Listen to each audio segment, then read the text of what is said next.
Президент Франции Эммануэль Макрон осудил политику Китая в отношении коренного населения уйгурского региона. По данным французской прессы, Макрон ответил на письмо депутата Орилен Таше и заявил, что осуждает жестокое отношение коммунистической партии Китая к уйгурам. Отметив, что во время встречи с китайскими официальными лицами французские дипломаты поднимали вопрос о закрытии лагерей, которые Китай называет образовательными центрами, Макрон заявил, что это является нарушением прав человека. Он также отметил, что внимательно изучил данные и неопровержимые доказательства об этих учреждениях. Ранее в ходе пресс-конференции, которая прошла 21 июля, министр иностранных дел Франции Жан-Ив Ле Дриан призвал Китай разрешить международным наблюдателям посетить уйгурский регион.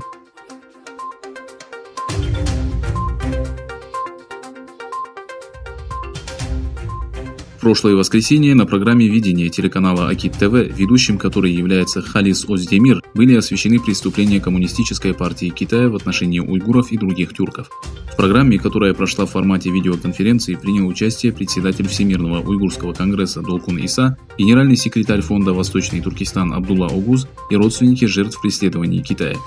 Пока в программе обсуждалась текущая ситуация региона, родственники Марьям Султан, Махфири Амин и Субхинур Омирджан рассказали о том, что случилось с их родными.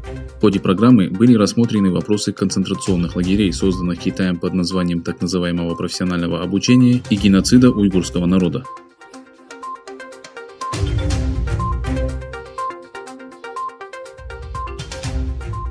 Перед парламентом Швейцарии прошел протест против ассимиляции и геноцида уйгуров и других мусульман в Восточном Туркестане. В акции, организованной Ассоциацией шведских уйгуров и местной правозащитной организацией, приняло участие большое количество уйгуров, правозащитников и журналистов. Участники акции призвали Китай прекратить преследование мусульман и осудили продление соглашения об экстрадиции, подписанного между Китаем и Швейцарией. Согласно имеющимся данным, на основании этого секретного соглашения в 2016 году китайская полиция вернула в Китай 13 граждан, чьи ходатайства о предоставлении убежища были отклонены.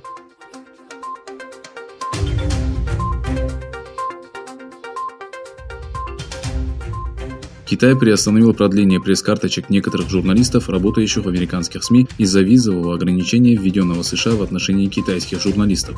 Согласно информации телекомпании CNN, корреспондент Дэвид Калвер обратился к китайским властям с просьбой о продлении пресс-карты. Китайские официальные лица передали Калверу документ, подтверждающий, что ему позволяется вести журналистскую деятельность в течение 2 месяцев вместо года. Китайские власти утверждали, что это не имеет ничего общего с его профессиональной деятельностью. По их словам, это ответ на действия администрации президента США против китайских СМИ. По мере роста напряженности в отношениях между США и Китаем, CNN и New York Times заявили, что другие американские СМИ в Китае также стали объектом преследований. Официальный представитель Госдепартамента США Морган Ортагус заявила, что Америка не одобряет такого отношения к журналистам.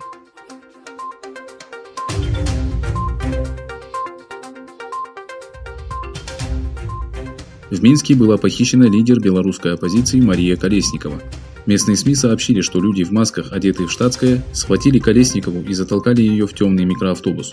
38-летняя Колесникова была одной из 3 женщин, которые объединились, чтобы бросить вызов Лукашенко на президентских выборах в прошлом месяце после того, как другие кандидаты от оппозиции были либо заключены в тюрьму, либо вынуждены бежать из Беларуси.